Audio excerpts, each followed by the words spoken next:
My mindset is always bigger than what it is. I set goals that are the impossible so I can do it, so it can be possible. Just the fact that I never had a job until you got a job. And I was like, oh, shit, I can't have my younger sister getting a job before I get a job. My whole identity was sports, man. Please, allow me to show you something. All right, you guys, welcome to the Savage Mountain Podcast, where we have unfamiliar conversations with familiar faces and familiar conversations with unfamiliar faces. My name is Quan Mickel. I am your, guide, narrator, pivoter in regards to this conversation. This show is brought to you by Neolife, Physical Therapy and Wellness, and also NeoFit. Thank you again for coming on to the show and allowing us to provide you with an expansion in regards to my backyard or my familial territory. So today I bring to you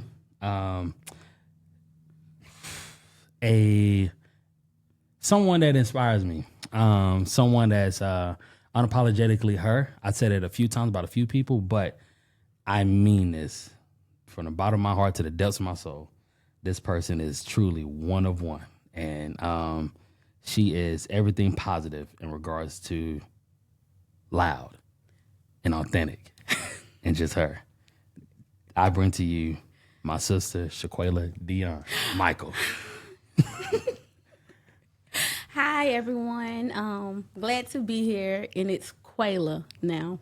Quayla. Just Quayla, like a soccer star. Just Quayla. So first off, I like to set the table in regards to how you got here, what brings you to a certain level of success, or anything in regards to your journey.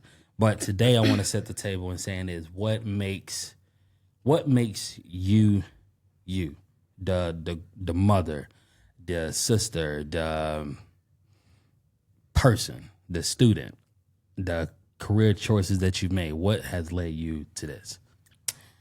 What led me to be me? I would start by saying I am very resilient. I turn pain into power, if that makes sense to y'all. It just gives me motivation to get up every day and strive for success. I mean, I have two girls, so they keep me on my feet. They play a big part in it. Mm-hmm. Yeah. Being a girl mom and me being a girl dad, I've definitely found ways of powering you, and my wife always man, Quan, y'all are just y'all, and I'm like, it's mainly due to the way that our mom raised us. And with that being said, do you think that the way that you raise your girls is and due to the influence or the impact that our mom raised us, in a sense? Yeah. It makes sense. I think growing up without a father figure, it make me handle men differently. Mm-hmm. So I have to sometimes turn my masculinity down and be feminine more, because I was raised by a single mom and I seen her do it, which, thrive me to do it, which is thriving my girls to do it, So, But women are breadwinners this day and age, so. No, and you should not feel like to tone that down. No. In a sense, I say it in here too. Being in the healthcare, which I did not expect to be in, you see where it's a lot of times where it is the white male perspective with this. We didn't grow up with that. The breadwinner, the authoritative, the voice of not censorship, but the voice of just positivity, the voice of empowerment was through a woman perspective. But in the grand scheme of things, that voice was not always the loudest. So with you being a black woman and being a single black woman, do you have to feel how is that pull whenever you're telling your kids to be yourself, be unapologetically you, voice your opinions, but whenever you go out in the world, sometimes you feel like you have to tone it down to make other people comfortable. You trying to say that's me? Nope. Yes, I'm just trying to say, I'm trying to say, have you heard that before? Yes, I have. Yeah. I have to be my authentic self. You know, if I'm speaking to the president or the janitor, everybody get the same amount of respect from me. There we go. I just feel like that's how I was raised. Yeah. It's just a characteristic thing when you talking to a person. For one, you don't know what they've been through. Mm-hmm. You don't know their lifestyle or how they was raised. Like, we were raised by a single mom. Yeah. And with how that benefit me was, I have to every day get up and strive. You know, I can't depend on a man. I can't depend on, others. I do have support, but that makes me strive more. It gives me the urge to, do what I do. Yeah. Because who else they gonna look up to? Yeah. I think the only way you don't succeed is if you quit. Okay. Quitters don't win, and I'm definitely not a quitter. I'm very, what would you say, loud, obnoxious. But I don't have to make a lot of noise. When I come in the room, you see me. Yeah. So my appearance speaks for itself. There you go. Mm-hmm. I did learn to tone it down, though. Yeah. But again, like for here and Bachelor done this with me a little bit. Like, I champion that. I want more voices. I want more from my music to my entertainment in regards to like the stuff that I view. I want to see different lenses, different perspectives, and that shit matters because I grew up with that. Right. When people see me, they're like, man, they would think that I was raised by a man. But I'm like, no, I just had a mama that would just bust our ass on, like, and she would hold us accountable. And she was like, no, you got to be like this. So it was a time where people said like, a woman can't raise a man. Yeah. I'm like, no, we can. And I think that's a stereotype. Yeah, stereotype. And I think that a woman could raise strong women too. Yeah. So, and I always lean to you and Neek as well, as like people that's more so you because like your personality just embodies that, and it could make other people uncomfortable. And I know how I can make people uncomfortable just by my presence alone. Yeah. And that's one thing that I know that you and I have similar as being siblings or whatnot. Yeah. But to be the youngest girl in a single parent household, how did you find your voice? Fighting with y'all. 3 brothers, 2 girls, with me being the other girl. Quan loved wrestling, so it's not a wrestler that you cannot name. And he used to do all the moves on us. With him being the oldest boy, I think he was using his authority too much. Like, you were bigger, you were older, and you were, We're talking like WWE type wrestling? WWE, like Shawn Michaels, headlock, boom. If it was a chair somewhere, we probably would have got it. Wrestling is fake, but we got was real. Quan thought it was real for sure. So that was the foundation of fighting, like you gonna get down or you gonna lay down. So you have to learn to fight back. But if you honestly in a house full of boys, it's different. They teach you a lot. I learned how to drive. My brothers taught me how to drive. To not back down from a fight. I had to fight like 3 girls. Dunny was with me somewhere, and he was like, you better fight all of them. I was like, 3 of them. So, they just build your confidence. Yeah. You was not the sport. Out of a house full of athletes, man, it was like everyone had some kind of athletic ability. Yeah. Neek did. Yeah, Neek. Yeah, she had athletic ability, but she was didn't. Creative. She used her mind, not her body. Yeah. But it was in there, but she didn't like lean into it. Yeah. As much, but more so from the physical standpoint, but also like going out in public, like whenever you was like in a classroom or any kind of work setting, you never felt the need to like, all right, let them do that thing. You was always, I guess, due to the way that we was raised, would you always felt like you was a leader in a sense, or no? Yes. I didn't feel like I should follow, you know. Mm-hmm. My mindset is always bigger than what it is. I set goals that are the impossible so I can do it so it can be possible. Yeah. I don't ever like being in the background. If mama was to have kids all over again, I should be the first, you know, like that type of mindset. Mm-hmm. And I mean, you know, you're supposed to have that. With coming from being an elementary school teacher to a cop, it's like you know, I love the authority. And some people may look at it as being afraid of cops and all that, you know. Yeah. That's a stigmatism or whatever. But, you know, it's good cops, it's bad cops. I just feel like me being a woman going into it, I feel like I'm going to have to step back, you know? Yeah. Because everybody see it as a man's job. Like a woman can't do it. But if you look at it now, a lot of women are cops from Pascagoula to Gulfport. I'm interning in Gulfport this summer, and I seen like majority are women. Yeah. So, it's gonna be hard for me to kind of sit back and not lead, you know, because this is a new profession for me. So I'm gonna have to learn from a leader, you know. Yeah. Damn. Well,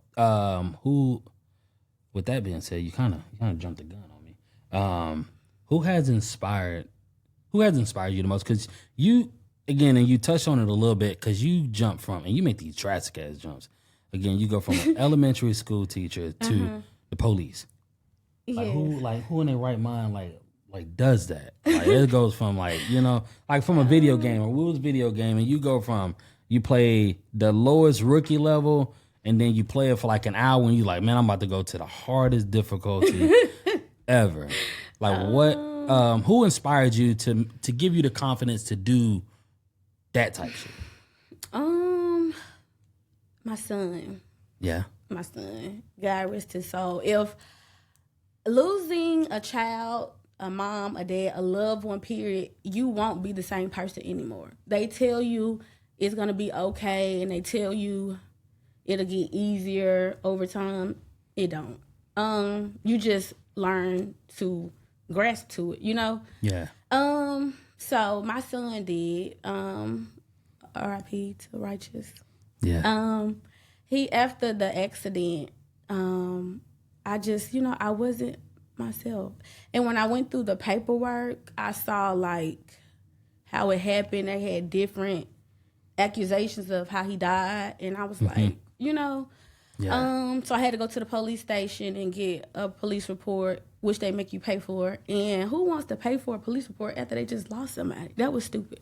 Wow. So after I got the police report, I noticed like it was a nonchalant to them, you know? Yeah. And it made me feel like, was it the police that's nonchalant? Is it the reporters? You know, like, are y'all just reaching for a story to write down and put in the paper, whatever? Okay. So I felt like I need to make a difference, you know?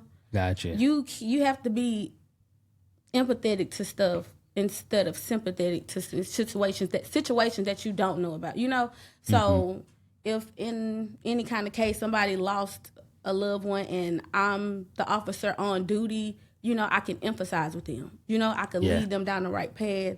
Because honestly, I could have went one or two routes. I could have hated the police. Yeah. You know what I'm saying? And hold this grudge. Or, you know, I could have just, like I said, turned my pain into power and let me show you how the job is done. Yeah. So, you know, jump the guns with it. That's cool. With that, we can go two different ways, like you just said, and we will. Actually, we're gonna try to hit both of them. With that loss, we're a family that hasn't had lately. We have, right. But typically growing up, we never. Yeah, that was. It was like it was. There was when others would have that kind of thing. It's kind of hard to sympathize or have empathy toward because it's like we don't know. Everybody we know is breathing and causing and doing their thing all the time. Actually, we can't stand them, you know. but like now having these kids situations, you was the first one to kind of like go through that, and even now it's kind of hard to like, man, like how in the hell she's able to do what she does after that? Because Lord knows, man, I won't be in here. Yeah. You know? Honestly, everybody thinks like the older sibling has to be the strongest one and has to lead and all that. No. I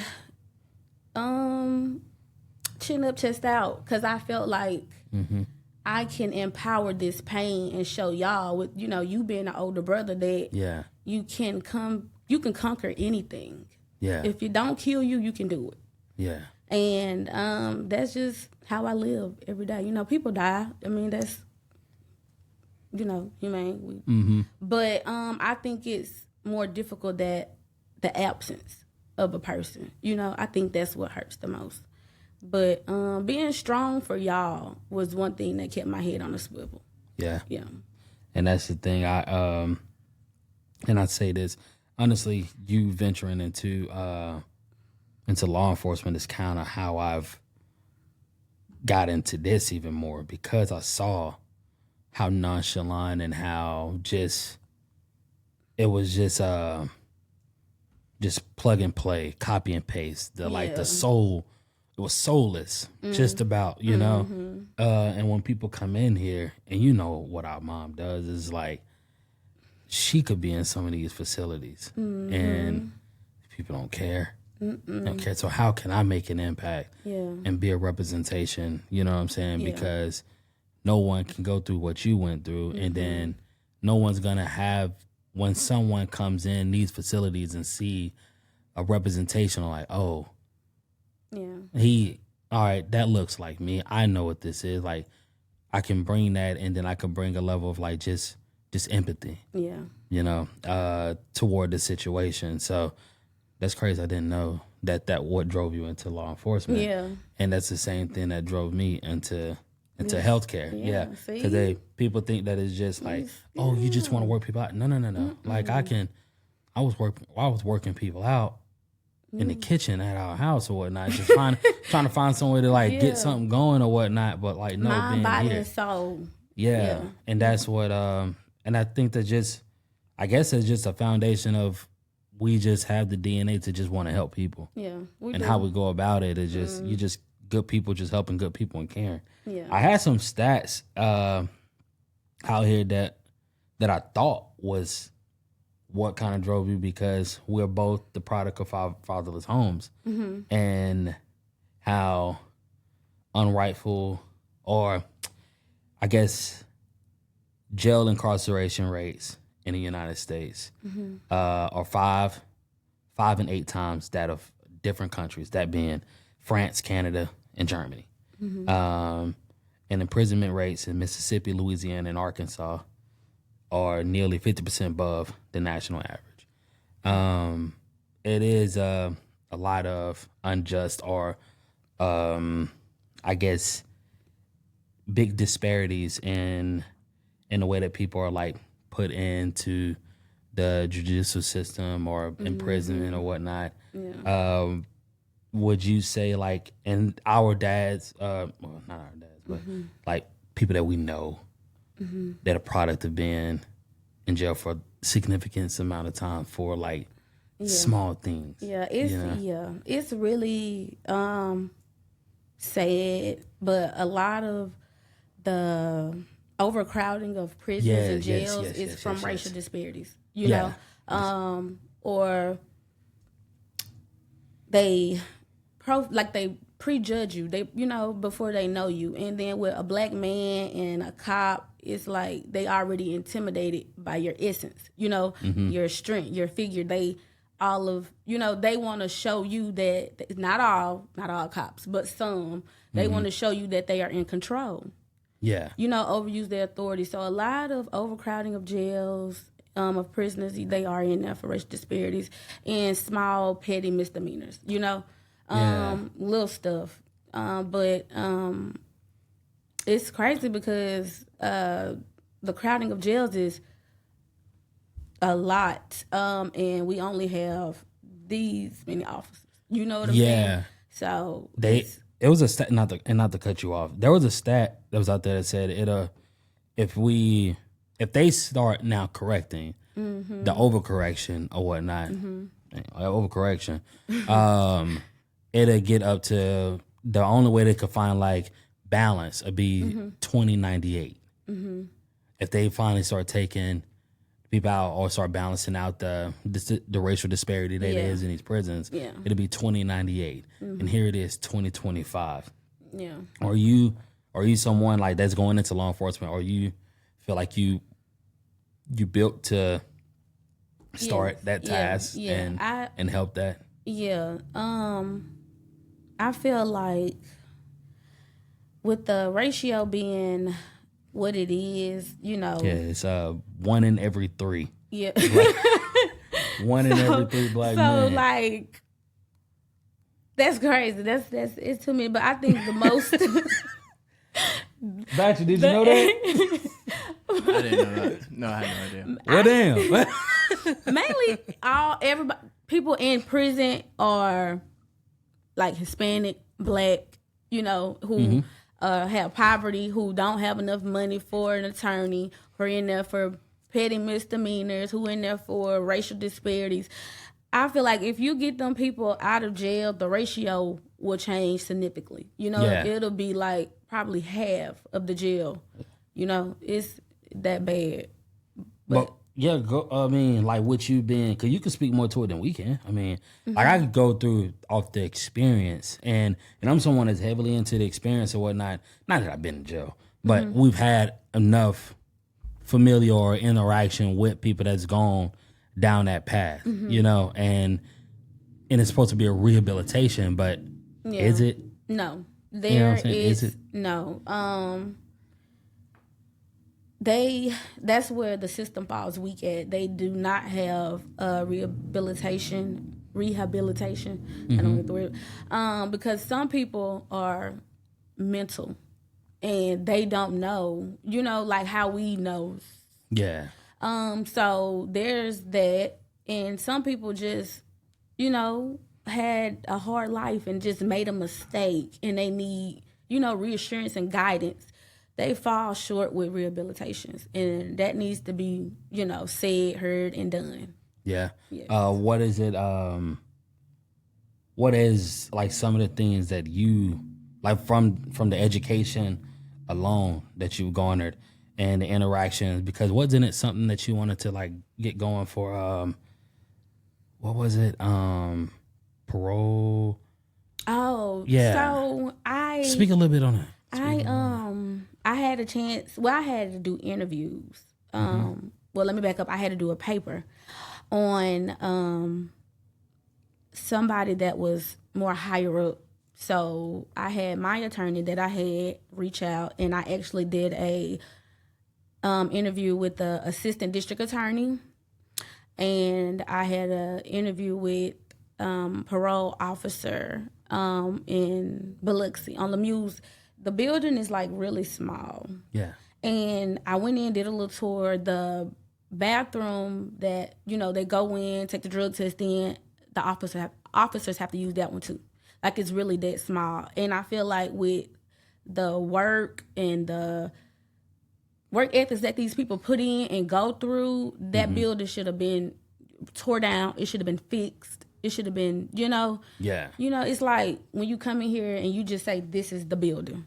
Yeah.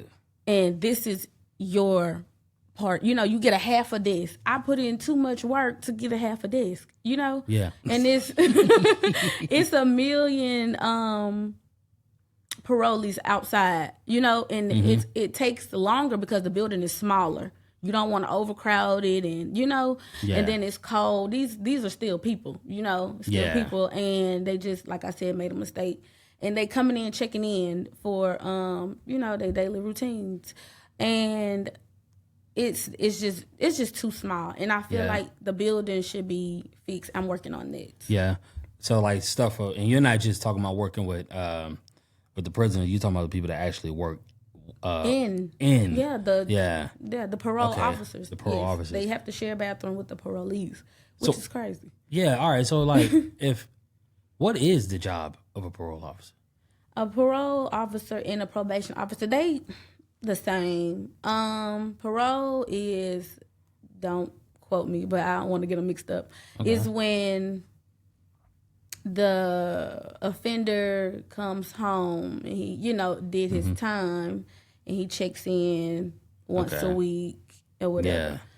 Probation is just something you're put on so you don't, like punishment, so you don't, mess up, and you still check in with that, but it's not as big as a parole officer. Okay.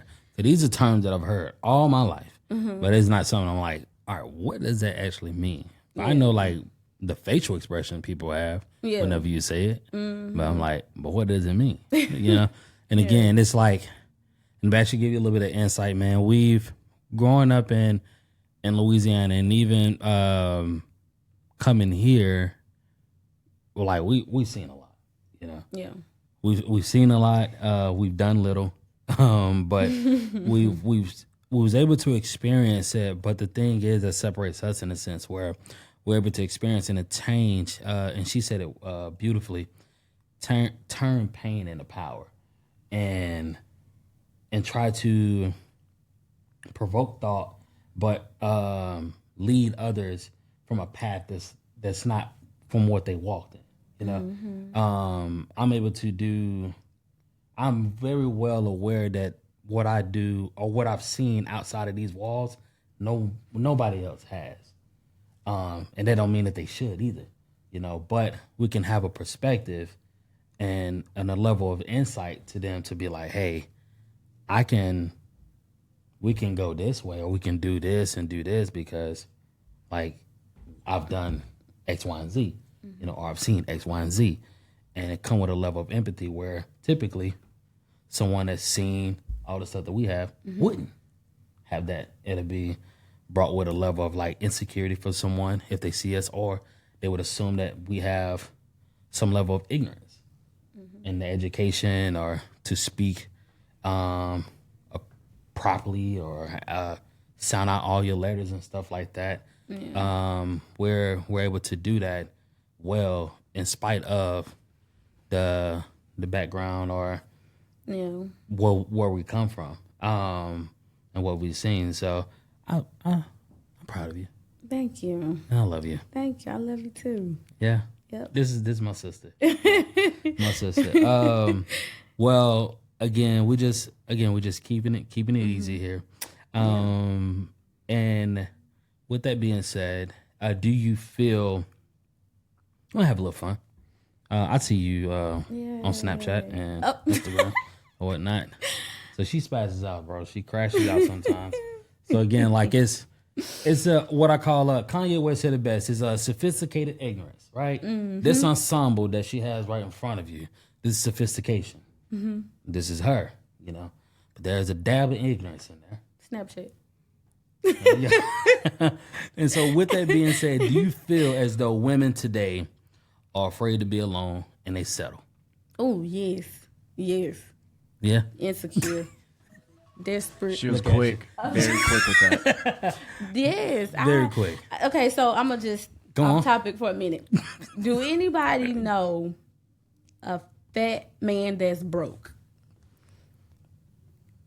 A fat man that's broke. Name a fat man that's broke. White, black, Hispanic. Yeah. Santa Claus ain't got no money. Who? Santa Claus. Santa Claus in the North Pole. Santa Claus is here. He at the top. And when I say that, I mean like women fall under their lowest for, to feel comfort, for money, for, Yeah. I don't care if I sleep in a Newport box on Highway 90, on Highway 90. I'm not sleeping with no fat man. Like that's why I draw the line.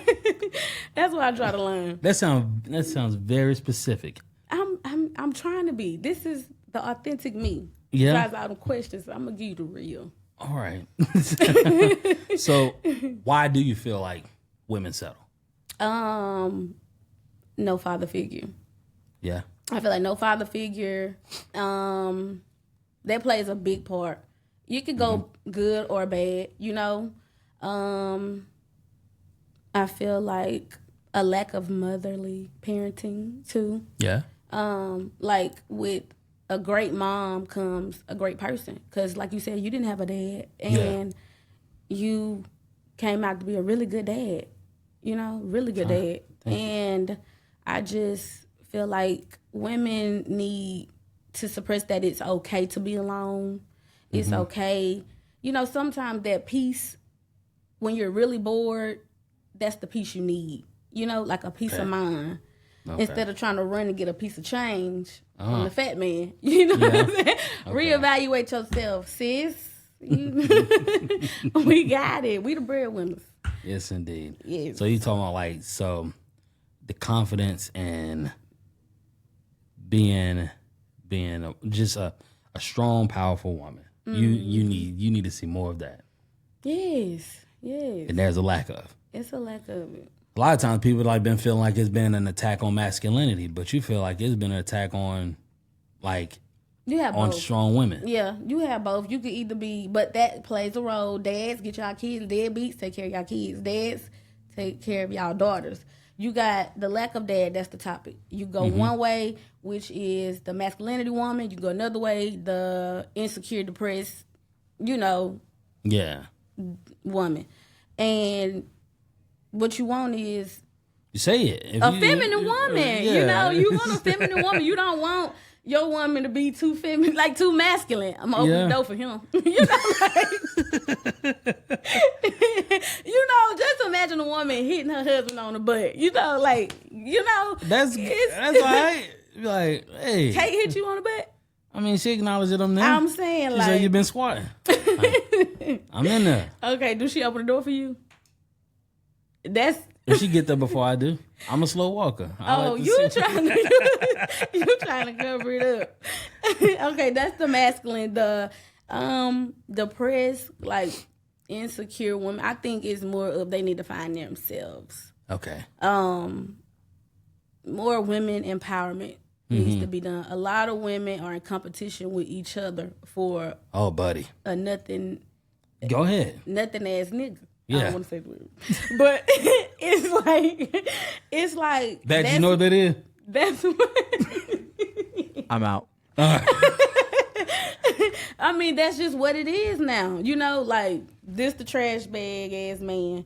And then the women that are like, high confidence and have money and successful. Then you got the low, I want to say low females, but some females that need to be more empowered, chasing after the same man because they lonely. They scared to be by themselves. And then they didn't have their dad, Yeah.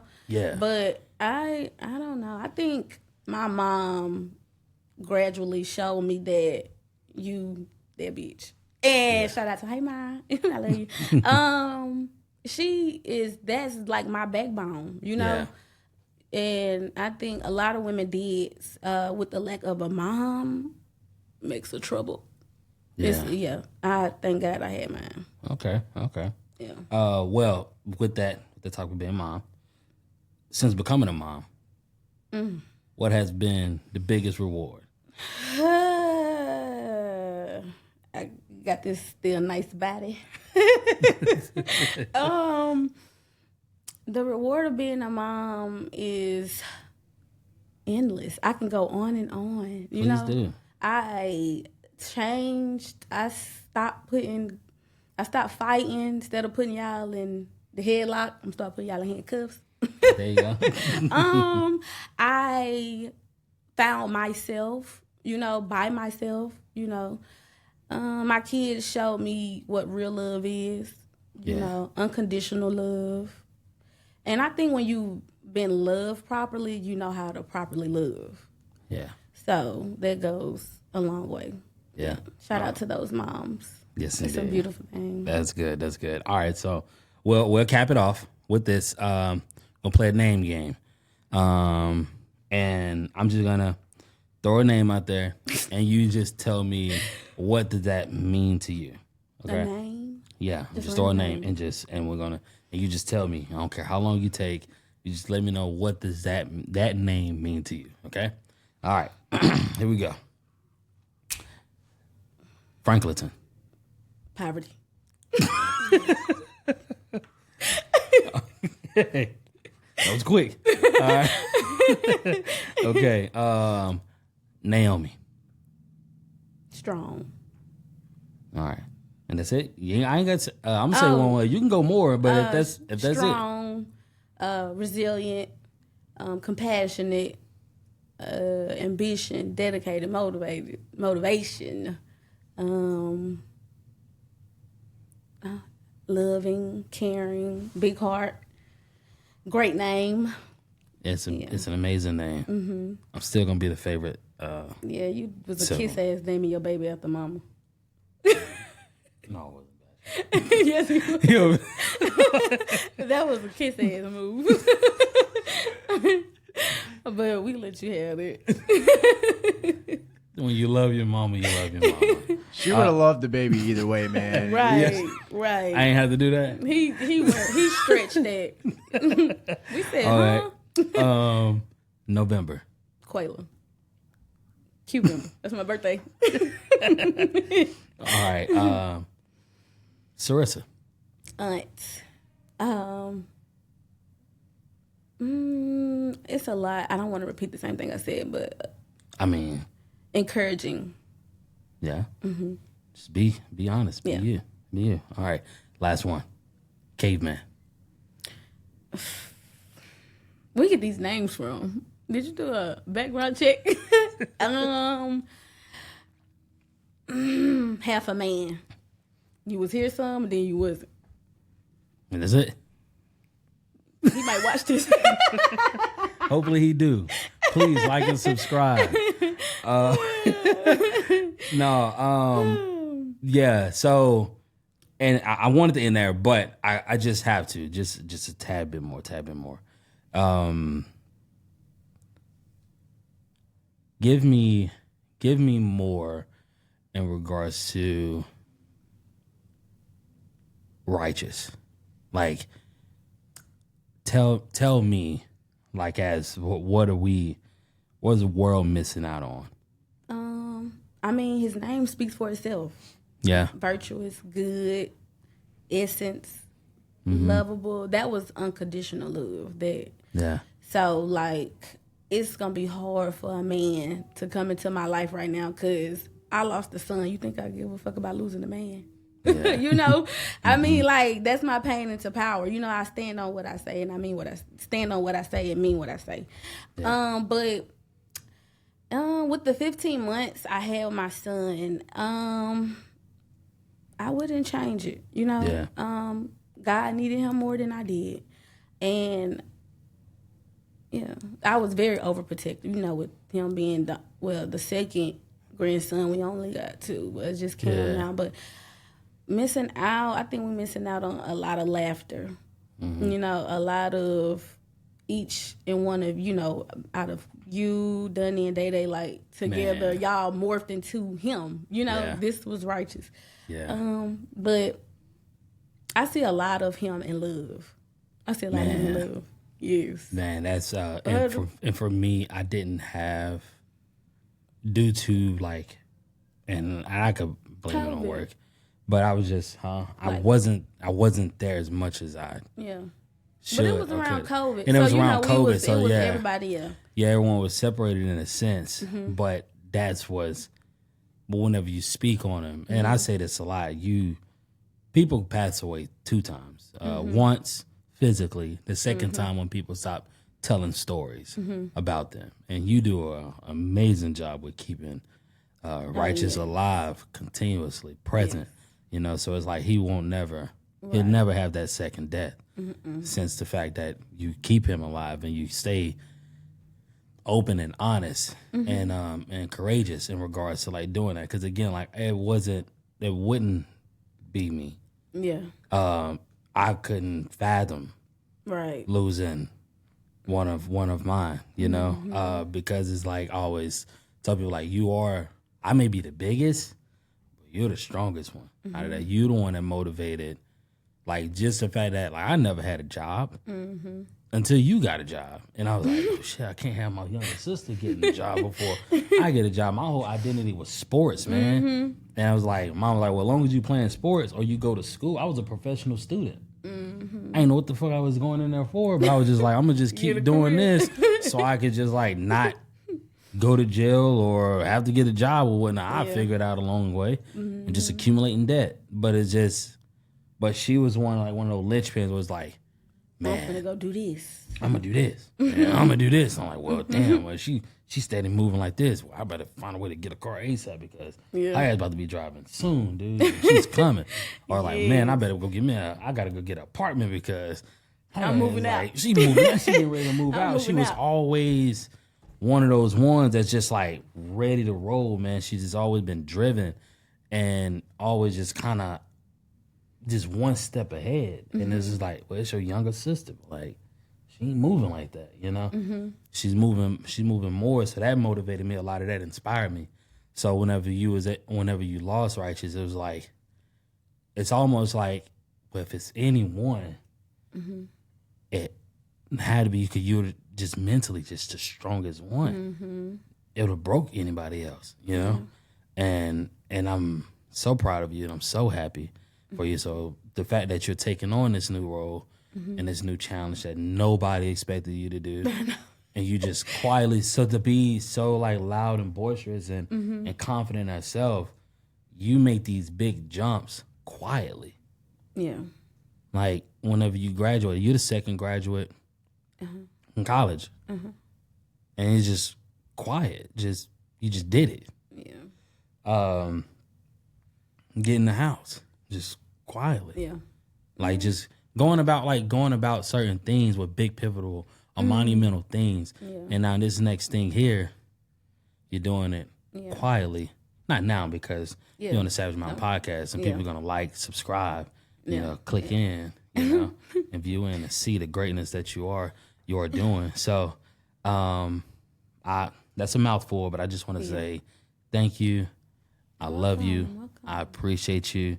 And we need to have you on more so we can hear about this growth and have just a different perspective, you know, because the Black woman experience in law enforcement is something that I think people should and I think people could appreciate more. They just don't know it yet. Yeah. All right. Well, thank you. Yeah. All right. Well, we're gonna call that a show. With that being said, all right. Y'all give me one of them. All right, and we're out.